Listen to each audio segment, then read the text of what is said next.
Alright, here for round one of this Innistrad 8-4 draft with our green-white aggro. We won the die roll, and yeah, we are going to choose to play first. And we have a pretty saucy hand. 3 mana and 4 spells that we can already cast. And the 3 land that we have is actually the perfect color combination. 2 white to play the loyal if we draw it on turn 2. So I think the plan is to play the Silver Chase Fox here unless we can draw a human. Just because the Hamlet Captain's not going to really be doing anything unless we draw that other human. And I'd rather have them kill the Fox than the Captain. Alright. No Doom Travelers, please. Good. Ooh, drew a nice one and Prey Upon. I think one of our only forms of removal beyond combat tricks. Alright, so black-white. This guy could be the black-white combo, or sorry, humans sacrifice deck that we were talking about earlier. Looks like he picked up the other Niblis of the Urn we passed. So we're going to go ahead and play the Voiceless Spirit here, and next turn be able to cast both the Niblis and the Hamlet Captain, as well as still have the potential to play the Prey Upon if really need be, but Prey Upon's only going to be good if he plays another one power, 1 toughness creature, or 1 power, 2 toughness, I guess. Although he molds, so he might not have the land he's needing. Alright, so he played a black cat, and because of that, I'm just going to go ahead and lay out both my creatures pre-combat. I'm not really too worried if he gets rid of one of these combat tricks. Looks like he's not opting to do that. He's probably got an Altar's Reap or something if he's not blocking here. Ooh, he's got a 3-drop. Okay, Gavony Ironright. That's fine. What we're going to do is we are going to Prey Upon the Niblis pre-combat and then have the Spidery Grasp to finish off the Gavony Ironright. Depending on what we draw, of course. Which is a Festerhide Boar. So, I think the plan is to attack, tap the black cat. He's going to block one of my 2/2s, and then I can Prey Upon? And to finish the Ironright? Yeah, I guess that sounds about right. So tap the black cat. Really, I'd like to have another mana to Prey Upon Infesterhide Boar. Actually, yeah, I think that is actually a lot better. So I think the plan might just be to Spidery Grasp, the one he blocks. And that way, if we draw land, we can Prey Upon the Niblis and then play the Festerhide Boar. That seems like a lot of a better play. Plus, the Gavony Ironright needed to go. Its effect is quite powerful if it ever turns on. Reap the Seagraph. Sure, that seems like an interesting card to have in a black-white deck. It's literally just Scathe Zombies. Alright, options. I think I'm just going to attack with the Flyers and play the Scorned Villager. I don't really want to discard any spells, and these guys just trade straight up with a zombie, so that seems pretty bad to me.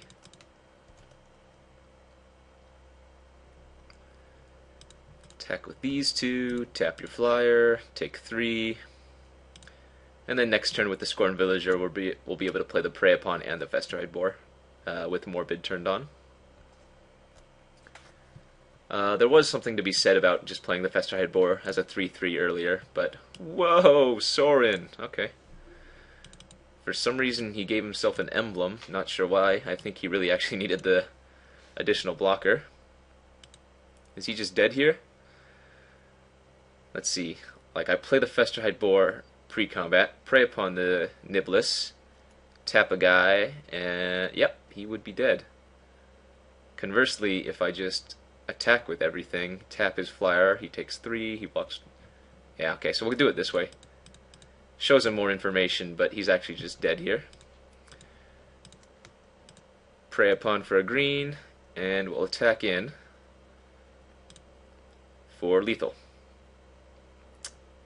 Right. Oh. All coming at him. Sure, tap the 2/2.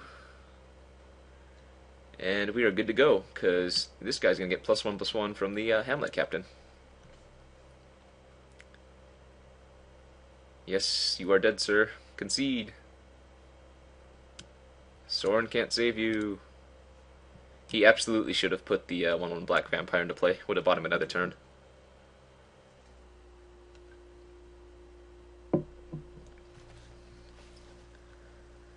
Alright, well, he wants to think about it for some reason. Okay, there we go. Turn 7 win. Pretty good in limited, I'd say. So, black-white. Spare from evil could be good. Maybe over break of day. I think I'm going to go ahead and do that. That might just turn all of our guys unblockable. Although, in white, he probably does have a few humans. But I'm okay with this. Break of day was actually probably pretty damn good, because we have the 18, or effectively 18 creatures. This hand is kind of sketch. We do need to hit a white, but we have an ambush viper and a splinter fright, so that should be okay. Like, the ambush viper is probably going to trade with the first thing he plays, and then that'll turn the splinter fright on. Although, again, we do need to hit a white source pretty quickly. Hope this is recording. Yep, okay, all's good. Do. Black cat, you say? And us without a white source. Well, on the bright side, when we block the black cat here, we're pretty likely to hit one of these creatures, which will make Splinter Fright bigger. If we hit our land or Splinter Fright, that's kind of awkward. Alright, that's fine. So we ditch the Niblis of the Urn for the random black cat. Hopefully he doesn't have like a Wake Dancer. Alright, Reap the Seagraph. That's perfectly acceptable with me. Let's draw planes. Oh yeah. So I think I'm going to go ahead and get the Splinter Fright online right away. We don't really have any flashback cards. Actually, we don't have any flashback cards, but like I said, we have quite a few creatures, so the Splinter Fright potentially can get pretty big. We already have 3, 4, 5, 6 in play, in hand, and in graveyard, so there's only 10 more left in the deck, but we have a pretty good shot of hitting at least one. Alright, well, double land, I guess. No point in not attacking. Or is there? Nah, he's probably not going to block. Or he's probably going to block. I should have attacked there, but because I already had paused for a second, it's much more likely that he would have blocked. Had I just, instantly gone to combat and attacked, he'd be less likely to block, just in case we have like a moment of heroism or something. Alrighty, we'll go ahead and get the Hollow Henge online here. Oftentimes it's probably better to save this for a nice combat trick, or saving a guy from combat, but I just want to get a flyer out there right now. Hopefully he doesn't have the Grim Grin. Oh, phew. Now that I think about it, he's probably playing the Grim Grin that we passed as a splash. Oh, we got rid of our Geist-Honored Monk. That's too bad. So here, just attacking in for 2. And I'm gonna go ahead and play the Voiceless Spirit. With cards like Midnight Haunting, I like to wait until I have nothing else I can be playing main phase. Just because it's nice to have a little trick. Because we can already put 2 power worth of flying on the board, and so I'd rather have the instant still held back instead of just randomly thrown out there. Elgod Inquisitor, sure. Luckily our Splinter Fright does a good job of holding everything back, and it just got 1 bigger. Ooh, Deranged Outcast is a pretty nice draw. So if I attack with a Splinter Fright, it trades with, or the only way he could trade with it is if he has blocked with 2 guys, which would then turn on our Festerhide Boar, which seems pretty good. But I think I'm just going to leave it back on defense again. I know that leaves me susceptible to like Death's Caress and Victim of Night and stuff, but here I'm still just going to develop my board. So I could just play the Deranged Outcast and leave up 2 mana just in case he has removal. but I think he would have used removal by now had he had it. So I'm going to go ahead and lay out both the threat, or both the creatures. And this also gives me a little bit more mana for next turn.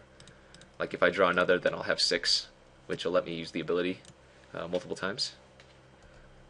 Although I guess I can only use it twice right now anyway, so maybe that point was moot.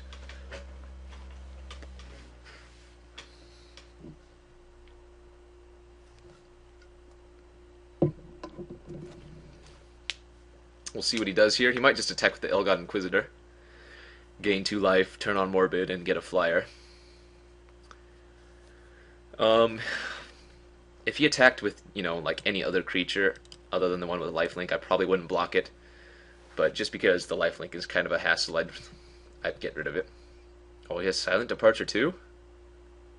Or did he just accidentally tap the island? I mean, I have to assume this guy has Grimgrin in his deck. Slayer of the Wicked and a Forest. Okay, well, unfortunate, but happens. Still just gonna attack in with the flyers here. I mean, the Splinter Fright trades with 3 of his guys at this point, just because we could turn on the Deranged Outcast. But I think I'm just gonna go ahead and attack like this. And actually, it might be beneficial for me to sack the Scorned Villager to one of my flyers. He only has 1 mana. Or sorry, he only has 1 card in hand, and it's proven to be not a removal spell. So I think this way actually might be the best. So we're going to add, and we're going to put the 2 counters on a Voice of Spirit. This is going to put him to 8 life, and end of turn we can Midnight Haunting to have 8 power on the board. Even if he attacks, even if he attacks with the Elgod Inquisitor to go to 10 life, then we can sack a random human to do the finishing blow. So he's dead on board next turn. Unless he can find a way to deal with something.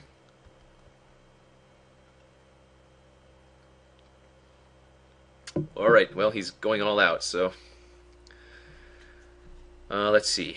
We block the Inquisitor. No, we don't block the Inquisitor, sorry. Because then he'd get the flying token. Not going to Midnight Haunting at this point. What I'm just going to do is I'm going to block the Gavany Ironright. And yeah, I'll block... Actually... We will block the Elgod Inquisitor, and I'll sack the Deranged Outcast, so he doesn't gain a life. We'll take 8 damage here, we'll go to 10. Kill his Gavany Ironright, the card I'm most worried about. Just because, oh, I forgot that I can't play Midnight Hunting. Anyways, if we get rid of the Gavany Ironright, then the Fateful Hours no longer a threat, which is the thing I'm most worried about.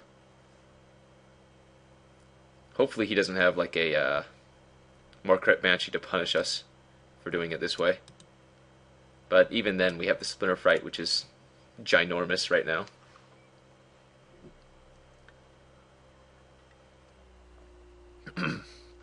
He's going to need something pretty substantial to get out of this one. Like I said, Morkret Banshee would be good.